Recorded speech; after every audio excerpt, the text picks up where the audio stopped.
विधि का विधान। विधि का विधान बहुत कठोर है। वो किसी के साथ पक्षपात नहीं करता।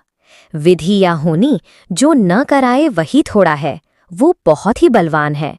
उसके प्रकोप से आज तक कोई भी नहीं बच सका। मनुष्य के कर्मों के अनुसार जो भी सुख दुख, जय पराजय, लाभ हानि आदि उसे मिलते हैं, उनमें रत्ती भर की भी कटौती नहीं की जाती। मनुष्य को उनसे भोग कर ही छुटकारा मिलता है। इसके अतिरिक्त कोई और विकल्प नहीं होता है। भगवान राम और भगवती सीता का विवाह और राम का राज्याभिषेक दोनों कार्य शुभ मुहूर्त में किए गए थे, परंतु उनका संपूर्ण वैवाहिक जीवन कष्टों से भरा रहा। प्रातः राज्याभिषेक होने को था, सब तैयारियां हो चुकी थीं, परंतु रात ही रात में ऐसा कुछ घटित हो गया कि उन्हें सब कुछ त्याग देना पड़ा। राजसी ठाठ बाट और वस्त्रों का परित्याग करके उन्हें मुनि वेश में ही वन में जाना पड़ा। अयोध्या के राजगुरु मुनि वशिष्ठ से इन विषय में पूछा गया तो तुलसीदास जी के शब्दों में उन्होंने स्पष्ट उत्तर दिया, सुनहु भरत भावी प्रबल, बिलखी कहेहु मुनिनाथ, लाभ हानि जीवन मरण यश अपयश विधि हाथ। अर्थात हे भरत सुनो, जो विधि ने निश्चित किया है वही होकर रहेगा। लाभ हानि जीवन मरण यश अपयश सब भाग्य के अधीन है। भगवान कृष्ण की चर्चा करते हैं।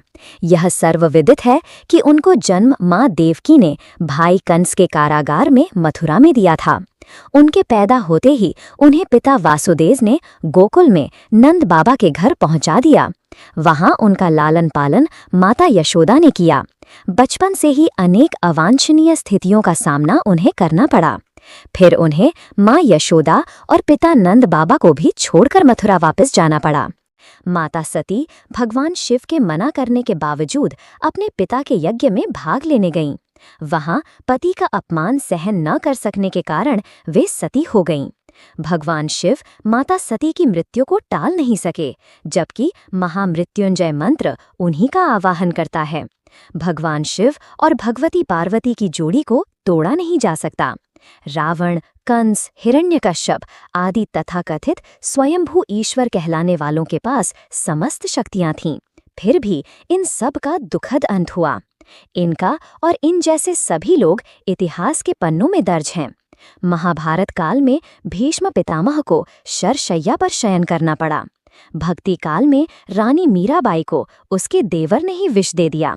कृष्ण भक्ति में मस्त वे मंदिर मंदिर भटकती रहीं। दानवीर राजा हरीशचंद्र को ऋषि विश्वामित्र को दान देने के कारण स्वयं को ही एक चांडाल के पास बेचना पड़ा।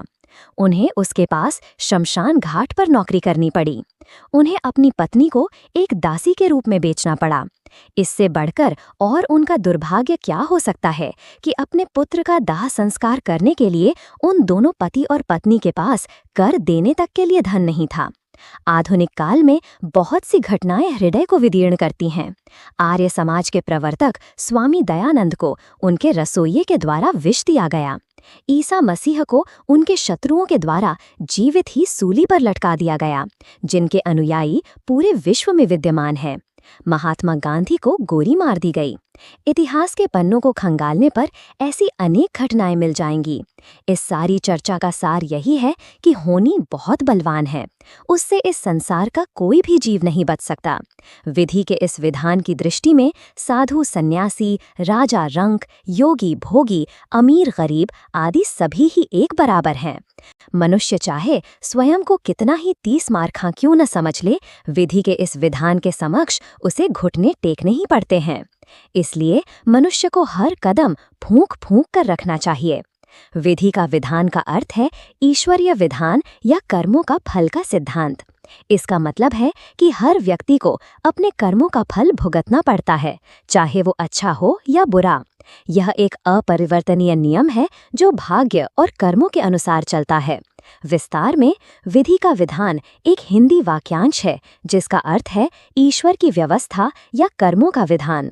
इसका अर्थ है कि ब्रह्मांड में सब कुछ एक निश्चित क्रम में होता है और यह क्रम कर्मों के अनुसार निर्धारित होता है। 1. कर्मों का सिद्धांत। विधि का विधान का मूल सिद्धांत है कि हर क्रिया का एक परिणाम होता है। अच्छे कर्मों का अच्छा फल और बुरे फल का बुरा फल मिलता है। 2. अपरिवर्तनीयता। इस सिद्धांत में यह भी माना जाता है कि कर्मों का फल भोगना ही पड़ता है और इसे टाला नहीं जा सकता। यह एक प्राकृतिक और अपरिहार्य नियम है। 3. नियति। विधि का विधान को कभी-कभी नियति या भाग्य के साथ भी जोड़ा जाता है। यह माना जाता है कि हमारे कर्म हमारे भाग्य को निर्धारित करते हैं और हम जो भी अनुभव करते हैं वो हमारे पूर्व कर्मों का परिणाम है। 4. उदाहरण। मान लीजिए कि कोई व्यक्ति लालच में आकर किसी पेड़ से फल तोड़ता है तो उसे फल तोड़ने के बाद माली द्वारा दंडित किया जा सकता है।